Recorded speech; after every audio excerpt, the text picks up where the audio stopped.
Hello, welcome to White Birch Tarot and Astrology. This reading is for the new moon, which occurs Friday, July 5th. I believe it's at like 7 p.m. Eastern Daylight Time in the U.S., so adjust for your time zone. And I'm going to read a really quick, very quick excerpt of a poem. I don't know how to pronounce this. The title is Default Taupou, T-A-U-P-O-U, by Grace Iwashita-Taylor. Is that a Japanese name or some African? I'm terrible with things like that. Anyway, she said this is the end of a poem. The poem is beautiful. If you want to look it up, it's called Default, and then the second word is T-A-U-P-O-U. I loved it, but I can't say it all because it had profanity in it. But she said, at night, after my shower, I take 1 minute to stare at my naked body in the foggy mirror and imagine I am expanding till I am light. That's good advice for this new moon. I'm going to talk about it. I'm just going to say one quick thing before I start talking about the astrology, and then I might go into it in more detail later. But I noticed that when I do romance readings, I get hundreds and hundreds. I was like over 550 views. And I thought that's interesting because I have always been, I'm very romantic. I'm very interested in romance. And when I was younger, I wanted to be a matchmaker, which I know you're like, what's that? Unless you're ancient like me. I'm not ancient, but nowadays we have, online dating and all that stuff. But people used to actually pay someone to find a mate for them. And I always thought I wanted to do that because I love romance and I'm really good at thinking who would go with who, and when I do my tarot readings, I seem to be really, really on point. Well, I guess I'm okay with all the private readings, but I'm really good at romance. So anyway, I'm thinking about making that my, oh God, sorry. The fireworks here tonight have been nightmarish. All I can say is one thing, is that Lori, me, must never possess a firearm. I'm a pacifist, by the way, and the only reason I get so angry, well, I hate loud noises, but it's the animals outside. It makes me furious that people have to, it's ridiculous. I'm sorry, but this is a stupid way to celebrate a holiday. Okay, I'm done. Anyway, I was thinking about turning this into, not totally, because I still want to do my astrology and the new moons and the full moons and stuff, but I'm thinking I might veer off in the direction of being a romance reader. Just a thought. So bear that in mind because I enjoy it and I appear to be really good at it. So anyway, that's just an aside. So kind of watch for that. I don't think I'll change my name, but I might. I don't know. We'll see. I'll still be here. But anyway, so tonight or tomorrow, it's the dark of the moon. It's the new moon, so we don't see the moon for a couple days, which is important. Where's my pointer? And so this is in Cancer, which is the great mother, ruled by the moon. And so here are the moon and sun together, which is why we don't see the moon. They're at 14 degrees of Cancer. They are, let's see, Saturn is very involved in this new moon, okay, because they're trining, which is a positive aspect, the moon, and I've got this all written down here too, because somebody else is trining Saturn. Who is it? Oh, Venus. Venus at 22 degrees of Cancer is also trining Saturn at 19 degrees of Pisces. So there's a lot of emotion with this full moon, and there's I don't know if you can hear those booms or not, but honest to God, never. Okay, I won't go there. Just ahem. They don't make me happy. It is 20 minutes to 1 in the morning, so like go to bed, folks. Just knock it off. Anyway, Saturn is very important in this new moon because remember we had our last full moon was in Capricorn, which is ruled by Saturn. Our next full moon is in Capricorn, which is ruled by Saturn. We're having them back to back. The first was at 1 degree. The next one on the 21st of July is going to be at 29 degrees, which is going to be conjunct Pluto. Very interesting. So again, this is all about cycles and karma and reality, manifesting, and yet looking back at the past. Where have you come from? Your lineage, your emotional needs, whether they were met or unmet. Sorry, I'm going to jump every time they. You know, it's the mother, and then Capricorn is the father, again, ruled by Saturn. We have so many aspects, and most of them are good. I'm going to just read them off here. So we have the sun and moon are trine, which is positive, Saturn. Venus is also trine Saturn, so that's positive. So relationships, there's a stability. And again, I feel like it's going back in the past and examining structures. There's something that supports you at this time emotionally that you might not. I'm worried about my cats that I'm feeding that are feral, that are under the porch. I hope they're okay. They're probably terrified. Something that supports you emotionally, but I feel like it's hidden. You know, I'm getting this image. I've been getting it all evening, and maybe it's because I got these new oracle cards, and the back of them, it might be this, and I'm subconsciously holding on to this image. This is the back of the Wisdom of the Hidden Realms oracle cards. I'm not sure if I like them yet. We'll see how they hold up under the light, because they seem very dark to me. They're pretty, but they're the artwork's a bit dark. So anyway, I'm feeling like there's like two hard things, like two pillars with something soft in the middle. Okay, don't go there. And I'm thinking, okay, the moon is in Cancer. I'm sorry, now don't get the giggles. I am so tired tonight. I've had a dreadful day. I may have to go out and punch somebody. My Mars is in Aries, by the way. If you want to have a hot temper, be born with your Mars in Aries. That's all I gotta say. No, I forgot what I was talking about. I lost my train of thought. I was in the middle of something here, and the booms just throw me off. I'm going to read the aspects. So we have really good aspects between Mercury, which rules our thinking, and Jupiter, which expands our thinking. And then we have, let's see, Mercury did something, let's see. No, I'm thinking about Mars.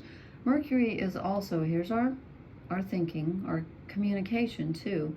It's in an opposition, well, 4 degrees off, with Pluto, the god of the underworld. So he's involved, and he's also in an exact, let's see, 20 or 30, excuse me. Yeah, an exact, 1 degree off, almost an exact trine, which is positive with Pluto, the god of the underworld. Black Moon Lilith is our hidden dark side, usually considered feminine. So it's kind of where your wildness lives. And I'm feeling very strongly that there's something that we can get in touch with that is wounded. I'm sorry, I'm jumping all over the place here. These bangs just throw me all off. We have, where's my pencil? Okay.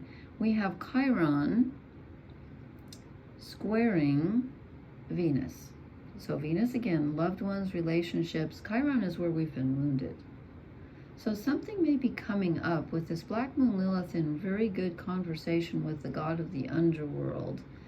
And all this Saturnian energy, which can be the past, which can be authority figures, parental figures, and again, Cancer rules the Great Mother, your personal mother, and the ocean, the Great Mother, because it's ruled by the moon.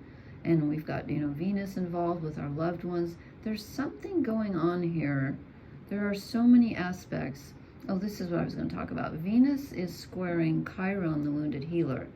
So it's where we've been wounded in relationships. And think about it. Most of our wounding is relationship oriented, I would think. I mean, you can have physical, stuff too. And again, I feel like with this emotional Cancer and so much Saturn involvement, your emotions could be coming out in your physical body. Can you hear those booms? Well, I can. There's an essence of reality here, And yet there's a lot of positive aspects, like Mars is in an exact sextile, which is very positive with Saturn. So your desires can be manifested at this time. You can know what you want on a very solid level. Speaking of that, this is just an aside, but I was driving a bit tonight. My hand's been injured, so I haven't been able to drive for weeks, but I went on a short drive tonight, and I took a turn down this road I haven't been down in ages, and oh my God, I drove by the most beautiful, I'd have to call it an estate, which is weird because I live in a part of town that is not, it's not very wealthy. And then every once in a while I'll drive by this, my God, it was just like stunningly gorgeous. I don't know how many acres they own, but the house was like way off in the trees. I took a picture of it. I wish I could show it to you. Maybe I'll try to post it on my community tab. Sometimes it will let me and sometimes it won't. And I got a great picture of the garage, and the surrounding grounds, but when I tried to take a picture of the actual house, it was blurry, so I must have moved it. I was in the car, but anyway. There's a lot here about thoughts of the past, of what has wounded you, of what is hidden, things coming to light, emotional wounds, again, probably having to do with how you were nurtured and needs that were not met, since it's in Cancer. And yet there's some really good realization going on where you are having the ability to get some insight. But we have Mercury opposite Pluto again, so there's a link between your mind and the god of the underworld, but oppositions can be very tense because they're opposite. So we have Leo opposite Aquarius. So here's Leo rules the heart and children and romance and creativity, and Pluto is in Aquarius, which also in a way rules creativity, but it rules the collective, but it also rules where we're individual and eccentric. So it's kind of a what's the word I'm looking for? It's a I can't think of the word.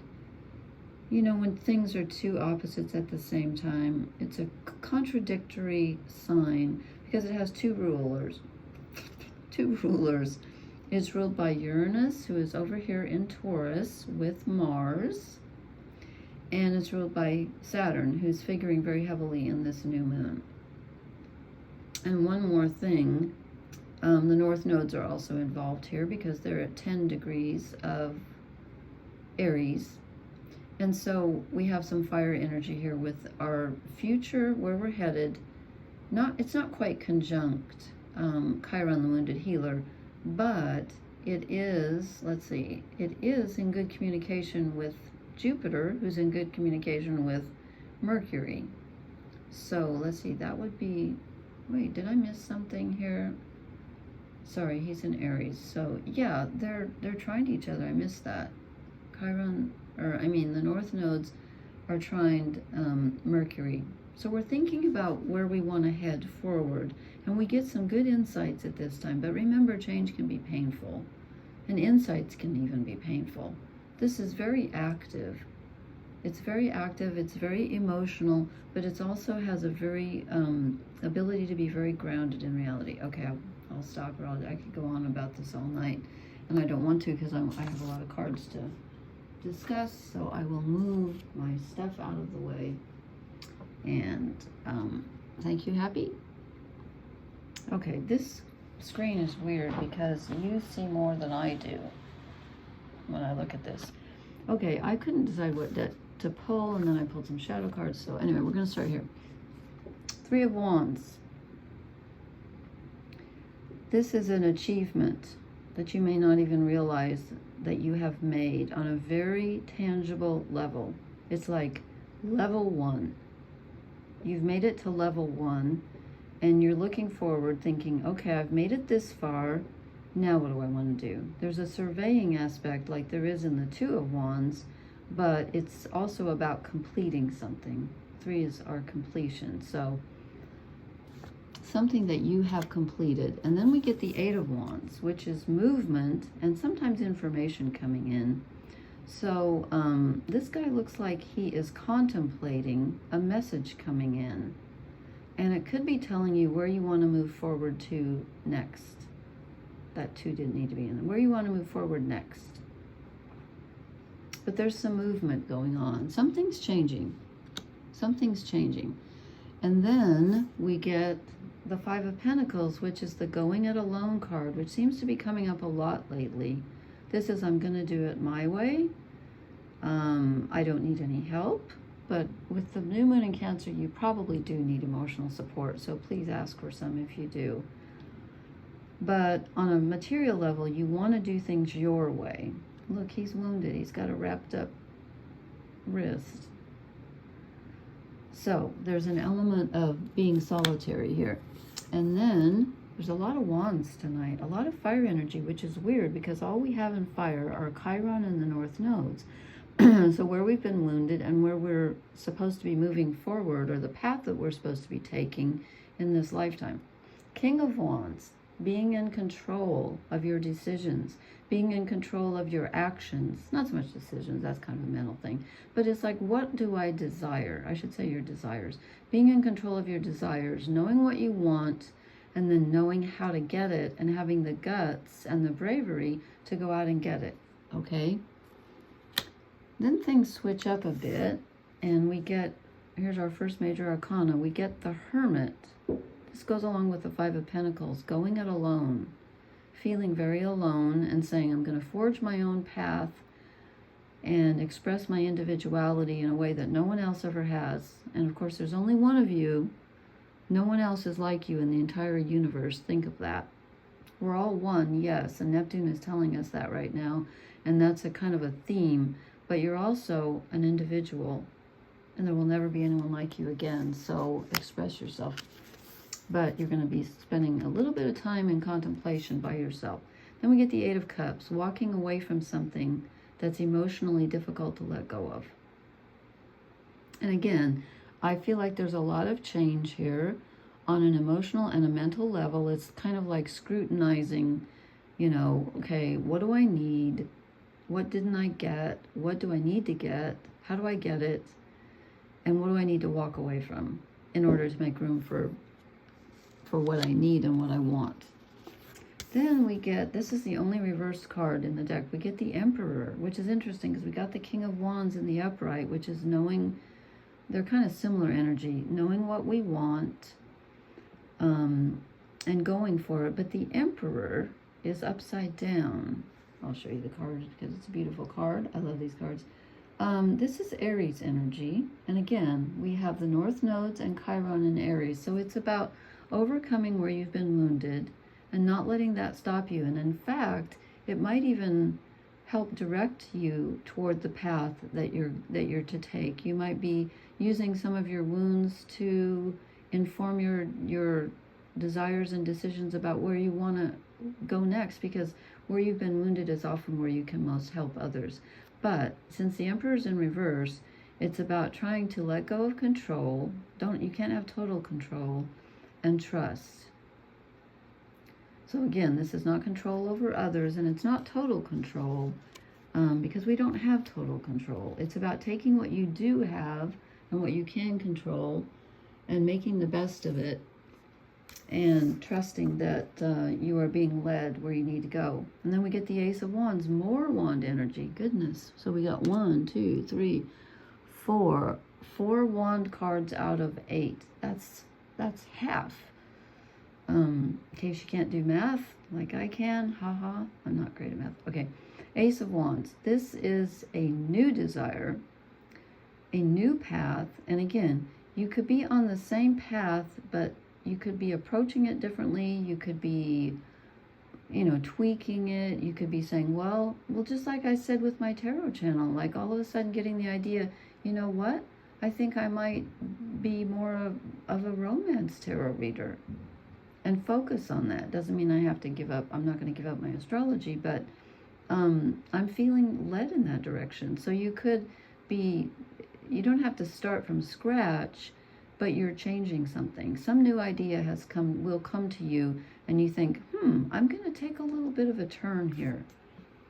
Okay, then I drew an overall energy card, and I got the Magician. And I'm kind of not surprised with all of this Saturnian aspects, with this new moon trining it, and Saturn and Venus trining Saturn, and Mars is sextiling Saturn. There's a lot of very real ability here to make something happen on the physical level. I'm not surprised to see this. Then I drew 3 shadow cards. This is that really dark deck that I like, and it's very dark. The Queen of Cups. Well, this is Cancer. This is emotion. So this is saying, you know, this can be an emotional time. Don't let your emotions get the better of you. You may be feeling over emotional, like I was when I hung up on the police officer on the phone tonight. Shouldn't have done that, but I did because I got angry. Okay. 2 of Swords. You have 2 different ideas in your head and you're not sure which way to go. And your thoughts may be sort of battling each other, or you could be battling your thoughts. It's like negative thoughts won't stop. So this is a shadow energy, so it's like don't make it into this or that. It's not a this or that decision. It's a how am I going to approach this decision more than what am I going to do? You know what I mean? I'm going to tweak it. I'm not going to just throw it out, although we are leaving something emotional with the, where are they? Where'd the 8 of Cups go? With the 8 of Cups, we are leaving behind something emotional. And I drew 3 shadow cards as if we needed them. The Queen of Swords. So again, our thinking is a little bit, it's weird because we got really good aspects with Mercury, but Mercury is opposite Pluto. And that's the not so easy aspect. So there's something that could be very dark, very sad, very scary, something in the subconscious that wants to come to light in the subconscious that you don't really want to look at. And this is telling you, don't fear. Don't fear the Reaper. I like that song. Who sings that? I don't like the group. I don't like their other song, but I love that. And their name just went out. Don't fear the Reaper. Baby, take my hand. Oh well, it'll come to me, or it won't. I saw them in concert once because Mark Bolan was the opening act. I hate to even say that. He should never be an opening act. He should always be the act. But he was opening for this group, and I left after he was done. But I do like their song, Don't Fear the Reaper. Okay, I'm off track here. So don't let your thoughts get too negative at this time. Try to stay positive mentally, because with that Mercury opposite Pluto, some dark stuff could come up. Okay, now I'm going to show you my new oracle cards called Wisdom of the Hidden Realm. I drew 3. I don't know why I drew so many. And they're weird. Okay, they do show up nicely. Okay, I do like them. I thought they're very dark in person. So I drew the Desert Prince, which is survival and false promises. So with the 2 of Swords, that's not usually a dialogue with someone else, where'd it go? But it can be. Here it is. It was our shadow card. You might be in a little bit of a not great relationship communication energy right now with someone else who's giving you false promises. Or it could be reflecting back on false promises that you were given when you were a child, because it's about survival, which makes me think of childhood. Then I drew this one called Gaia's Garden, fruition, abundance, and reaping what you sow. Okay, Saturn is all about reaping what you sow. You know, and was it in Rome where they had the Saturnalia, the big festival in the fall when they would have they'd literally reap what they had planted, and then, you know, that they worshipped Saturn, who is the god of manifestation and growing things. I love that they have a pumpkin and a rabbit. Okay, spring and fall I'm getting. But and again, you know, I said there was like something soft between, I feel like there's something in the middle between 2 things. Now we've got her, is that her hair or those horns? Can you see those all right? They seem a little bit, the artwork is a little bit not clear to me. It's kind of whiffly. I don't know. So there is definitely something about karma and reaping what you've sown with all this Saturn energy. And then the last one I drew, yeah, see what I mean? The pictures aren't clear. I'm not sure if I like them or not. The hungry ghosts, obsessions, scarcity consciousness, and attachment. This is this negative thinking with the Queen of Swords and the Five of Pentacles, feeling like you're left out, like you don't have what you need. You don't feel blessed. You don't feel like you have enough of something. You're obsessed with something. It could be addictions with Neptune and, you know, so strong at 29 degrees of Pisces going retrograde. And attachment. And, you know, with Cancer energy, I always think of attachment because where you're the mother, you're literally attached to the mother before you're, you know, severed from her with the umbilical cord. But the mother's generally the first person who's supposed to fulfill your emotional needs. A lot of us didn't get that. And again, with this new moon between the two full moons in Capricorn, I feel this very parental, you know, energy about mothers and fathers and being a child and what did you get and what do you need. So so I drew 3 shadow cards, and then 2 out of 3 of our oracle cards are kind of dark. I think it's that Mercury opposite Pluto. But again, this is the dark of the moon, so it's in Cancer, so take care of yourself. Be kind to yourself, to your physical body and your emotional body, which are one. And that's what I've got to tell you. So please leave me a comment. Please hit the like, share, and subscribe buttons. Tell me what you think about my idea about focusing on romance readings. And of course, if you're not into that, you might not want me to do that. And again, I'm not saying I'm going to give up the general readings, but I'm thinking that might be kind of fun. I don't know. So this is about where we're going to move forward in the future, and it has to do with the past. Don't let the past stop you. Okay. Anyway, I think I've said everything I need to say. So again, this is for July 5th, new moon in Cancer at, I didn't say how many degrees. Where did I put it? The new moon is at 14 degrees of Cancer. Okay, all right. Blessings, everyone. Good night.